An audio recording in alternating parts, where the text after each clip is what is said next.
Halo,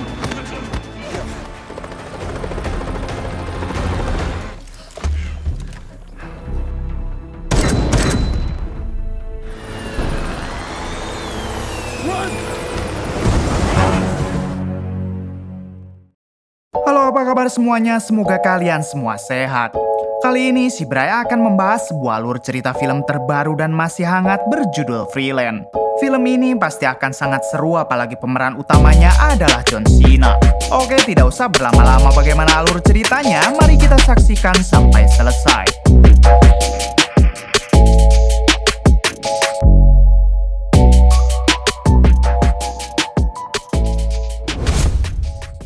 Di awal film, kita akan diperkenalkan dengan seorang pria kekar bernama Mason. Diketahui Mason adalah seorang pengacara, namun sudah lama tidak ada yang memakai jasanya karena Mason selalu kalah dalam membela kliennya. Terlihat saat itu Mason sedang memandangi foto masa lalunya ketika Mason masih menjadi tentara. Ternyata sebelum menjadi seorang pengacara, Mason adalah kapten marinir yang cukup disegani di kalangan militer. Sebenarnya sejak dari remaja, Mason memang sangat hobi bertarung dengan membela teman-temannya yang lemah. Hingga setelah lulus sekolah, Mason mengikuti latihan militer dan karena kehebatannya, Mason lulus menjadi marinir terbaik. Suatu waktu, Mason ditugaskan untuk menghabisi Presiden Paldonia yang dianggap sangat diktator dan kejam terhadap rakyatnya sendiri. Namun saat dalam perjalanan menuju ke negara tersebut, helikopter Mason dan pasukannya malah diserang duluan oleh kelompok sang Presiden Paldonia. Dalam insiden ini, semua rekan Mason harus gugur sedangkan Mason sendiri berhasil selamat. Akibat dari kejadian itulah Mason memutuskan keluar dari militer dan berganti profesi menjadi pengacara sampai sekarang. Setelah mengingat semua masa lalunya, Mason bergegas pergi untuk mengantarkan putrinya ke sekolah. Sebelum berangkat, istri Mason berpesan agar Mason berhati-hati di jalan.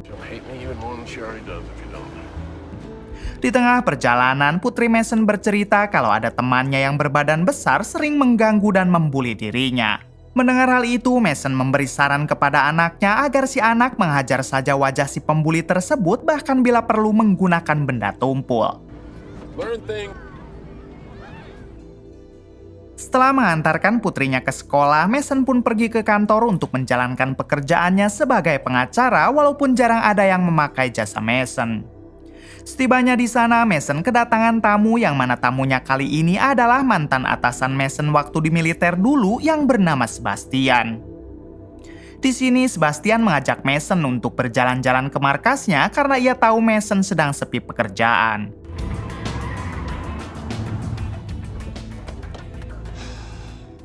Di sini Sebastian memutar sebuah video yang mana video tersebut menunjukkan seorang Presiden Paldonia yang terkenal diktator dan kejam kepada rakyatnya sendiri. Seketika Mason pun teringat kalau Presiden Paldonia lah yang dulu diduga menyerang helikopter Mason sampai membuat rekan-rekannya tewas. Setelah itu Sebastian mengatakan kalau Presiden Paldonia meminta seorang jurnalis dari Amerika untuk mewawancarainya. Dan Sebastian ingin menugaskan Mason untuk mengawal si jurnalis tersebut. Mason yang mendengarnya langsung menolak karena ia tidak mau lagi berurusan dengan orang-orang brutal. Lalu Sebastian menjelaskan apabila Mason mau menerima misi ini, Sebastian berjanji akan memberi upah yang besar kepada Mason. Sementara alasan Sebastian memilih Mason karena Mason sudah mempunyai pengalaman berperang di sana meskipun gagal. Mendengar semua penjelasan tersebut, Mason pun meminta waktu untuk memikirkannya dulu dan akan mengabari Sebastian pada besok hari. Setelah itu, Mason pergi ke sekolah untuk menjemput putrinya. Namun setibanya di sekolah, terlihat istri Mason yang sudah ada di sana karena istri Mason baru saja dipanggil oleh kepala sekolah. Ternyata anak Mason telah mengajar wajah si pembuli menggunakan batu sehingga harus dibawa ke rumah sakit. Dan si anak mengatakan kalau semua itu adalah ajaran dari ayahnya yaitu Mason. Tentu saja hal ini membuat istri Mason marah karena Mason dianggap telah mengajarkan hal buruk kepada si anak. Ditambah lagi mereka harus menanggung biaya rumah sakit si pembuli dan membayar denda kepada sekolah. Istri Mason sangat bingung karena dari mana mereka mendapatkan uang itu sedangkan Mason sudah lama tidak menghasilkan uang. Mason yang merasa bersalah, ia pun meminta izin kepada sang istri untuk menerima misi dari Sebastian. Karena dengan cara itulah Mason akan mendapatkan uang. Awalnya sang istri tidak mengizinkan Mason karena ia takut kalau Mason akan kenapa-napa. Namun karena kondisi terdesak dan tidak ada pilihan lain, sang istri pun akhirnya mengizinkan Mason pergi. I'll go. What do you mean you're going out of town for a few days? Singkat cerita, setelah Mason menerima misi tersebut, ia pun langsung diminta oleh Sebastian untuk bertemu dengan si jurnalis karena tugas Mason adalah mengawal si jurnalis. Something like Getting a journalist in and out of Paldonia. Ini dia si jurnalis yang diketahui bernama Clara. Mason langsung mengatakan kalau ia orang suruhan Sebastian untuk mengawal Clara dalam mewawancarai Presiden Paldonia. Hingga setelah itu Mason dan Clara segera berangkat ke Paldonia untuk menemui sang presiden. Singkat waktu mereka sampai di bandara Paldonia. Clara dan Mason langsung disambut baik oleh sang presiden yang diketahui bernama Venegas. It's a little bright out. Oh. Di sini Mason tampak waspada dan menjaga jarak dengan Venegas karena ditakutkan kalau Presiden Venegas akan menjebak mereka. Hingga setelah itu Venegas membawa Clara dan Mason ke istananya untuk melakukan wawancara di sana. Namun saat di tengah perjalanan tiba-tiba mobil mereka diserang.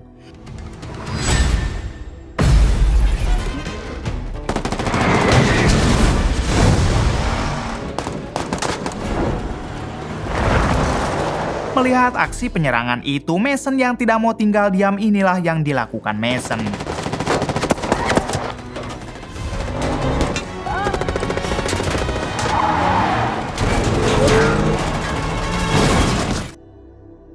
Pada akhirnya Mason berhasil menghabisi orang-orang yang barusan menyerangnya.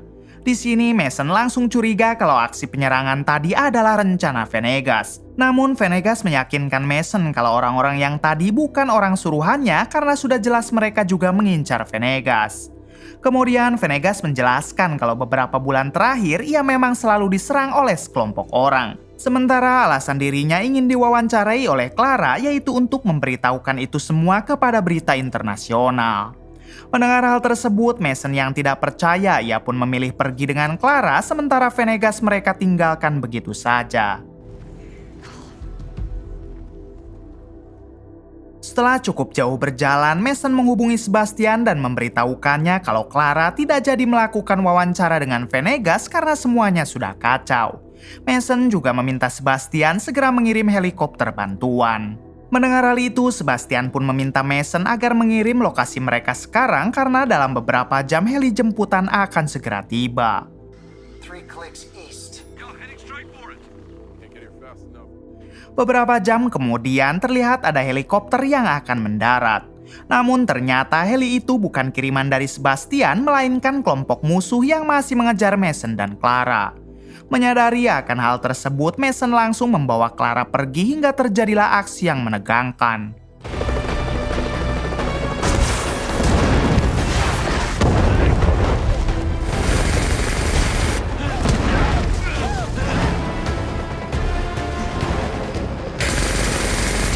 Di tengah pengejaran, Mason mencoba menyerang balik heli tersebut, lalu kemudian inilah yang terjadi.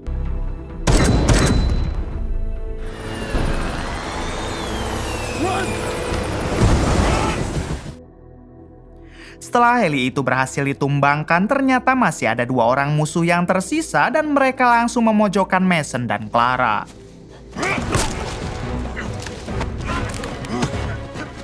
Mason dan Clara akhirnya hanya bisa pasrah karena mereka sudah tidak mungkin bisa kabur, namun tiba-tiba ternyata itu adalah Venegas sang presiden Paldonia yang berhasil menyelamatkan mereka. Di sini barulah Mason mulai percaya kalau orang-orang tadi bukanlah orang suruhan Venegas. Kemudian Venegas mengajak Mason dan Clara beristirahat di sebuah desa karena tak jauh dari sini kebetulan ada desa kelahiran Venegas. You see, I love my nephew. Singkat cerita, Venegas, Mason, dan Clara akhirnya sampai di desa tersebut. Terlihat kedatangan Venegas yang disambut baik oleh semua warga desa dan mendapat apresiasi dari sang kepala desa yang kebetulan merupakan sahabat kecil Venegas.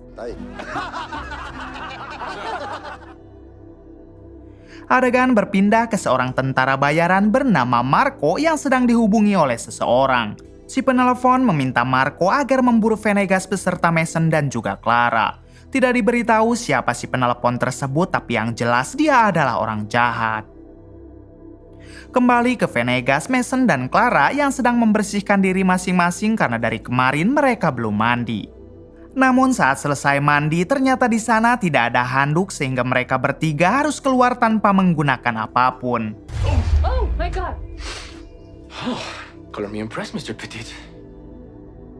Beberapa jam setelah itu, akhirnya Clara mulai mewawancarai Venegas dengan peralatan seadanya serta ditonton oleh para warga desa. Di sini Clara bertanya tentang kenapa Venegas begitu terkenal diktator dan kejam kepada rakyatnya. Venegas menjawab kalau semua itu hanyalah fitnah atau berita palsu karena faktanya Venegas tidak seperti itu. Hal tersebut bisa dibuktikan dengan para warga desa yang terlihat sangat mencintai Venegas. Kemudian Venegas memberitahu kalau negara ini sangat kaya akan material langka bernama lantanida. Sehingga negara-negara besar dan adik kuasa sangat menginginkan material tersebut. Itulah salah satu alasan kenapa Venegas selalu diberitakan kejam dan tidak baik. Karena mereka menginginkan negara Paldonia hancur lalu mereka bisa dengan leluasa mengambil material lantanida. Kemudian Venegas mengatakan kalau ia tidak akan pernah membiarkan hal itu terjadi dan Venegas akan selalu berusaha menjaga negaranya ini. Ia tidak mau kalau nasib negaranya seperti Timur Tengah yang pora-poranda dan kekayaan alamnya dikuasai asing. Semua warga desa yang mendengar wawancara tersebut langsung bersorak-sorai mendukung Venegas. Terlihat Mason yang sekarang mulai percaya 100% kepada Venegas setelah mendengar penjelasannya. Malam harinya, para warga mengadakan pesta kecil-kecilan dan Venegas, Mason, dan Clara juga mengikuti pesta tersebut. Setelah selesai pesta, Mason satu kamar dengan Clara dan di sini Clara yang lagi pingin langsung mencoba merayu Mason. Namun karena Mason orang soleh, ia pun menolak ajakan tersebut walaupun sebenarnya rudal Mason terus berteriak. Mr. Petit. Keesokan harinya, Mason mencoba bertanya kepada Venegas tentang siapakah orang yang selalu mengirim pasukan untuk menghabisi Venegas. Venegas menjawab kalau sebaiknya Mason tanyakan kepada orang yang memerintahkan Mason datang ke sini, yaitu Sebastian. The world has always been largely apathetic.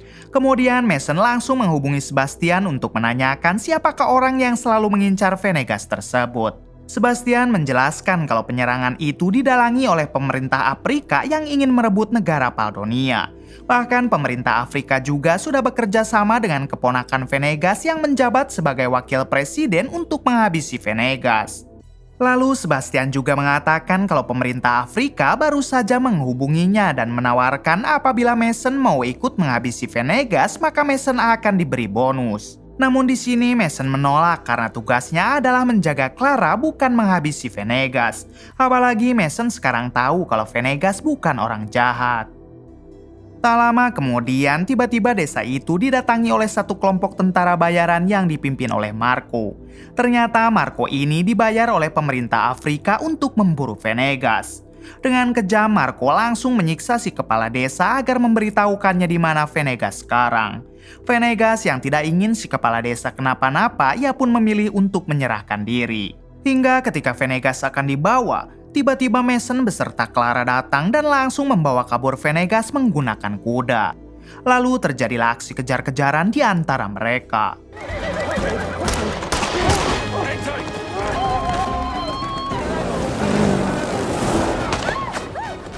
Di tengah aksi kejar-kejaran, Clara malah terjatuh dari kuda hingga ia pun harus tertangkap oleh kelompok Marco. Sementara itu, Mason dan Venegas terus mencoba melarikan diri.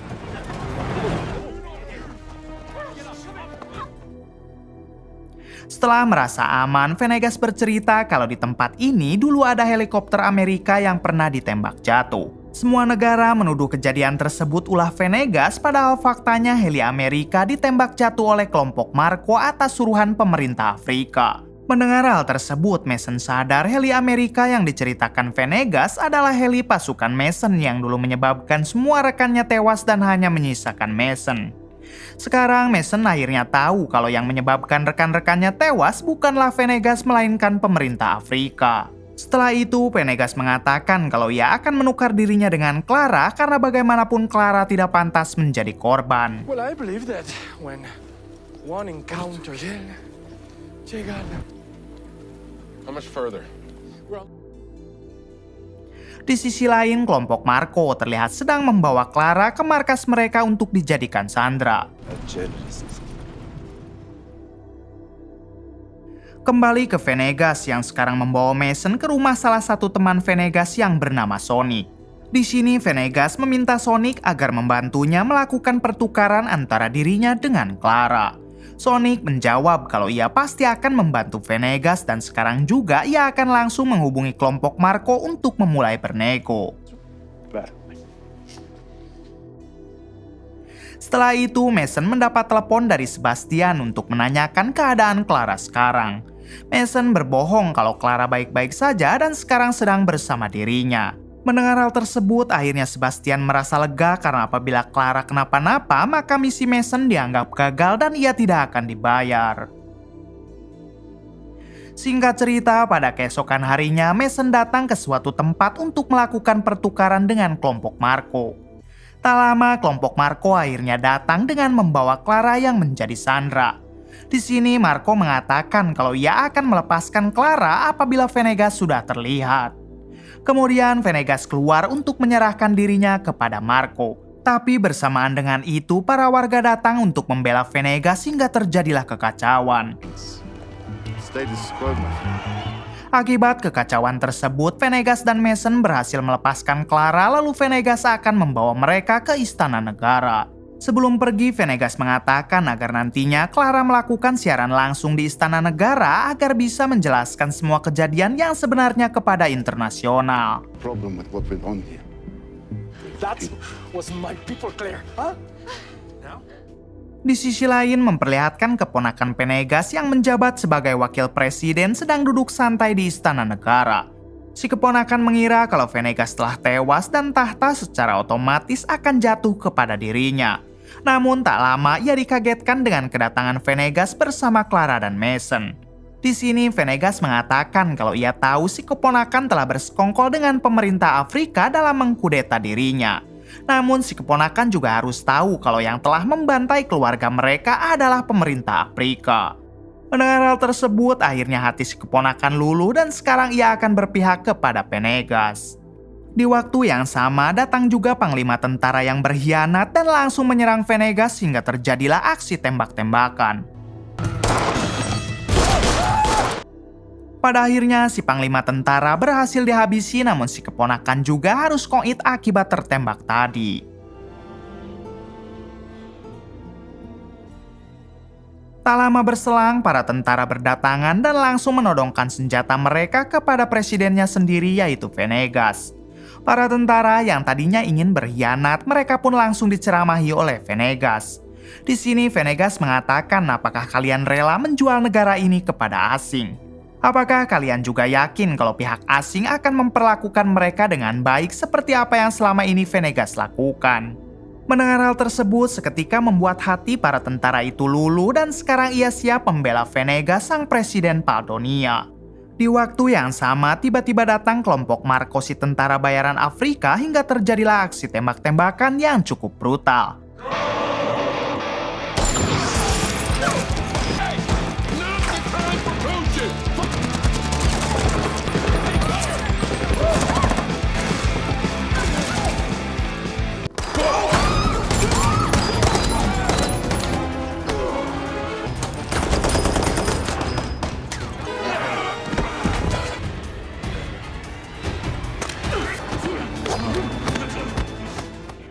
Tapi pada akhirnya Mason harus terpojokkan oleh Marco. Ketika Mason akan segera dihabisi, untungnya Clara datang menyelamatkannya. Setelah itu Mason kembali membrutal dan aksinya tersebut disiarkan secara live oleh Clara agar dunia tahu fakta yang sebenarnya.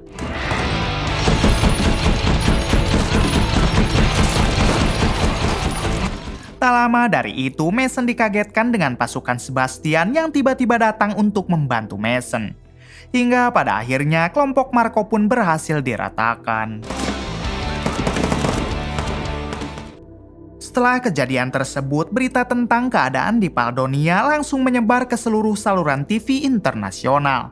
Sekarang dunia sudah tahu kalau Venegas sang presiden Paldonia sebenarnya adalah orang baik dan selama ini ia hanya difitnah oleh orang-orang yang menginginkan negara tersebut hancur.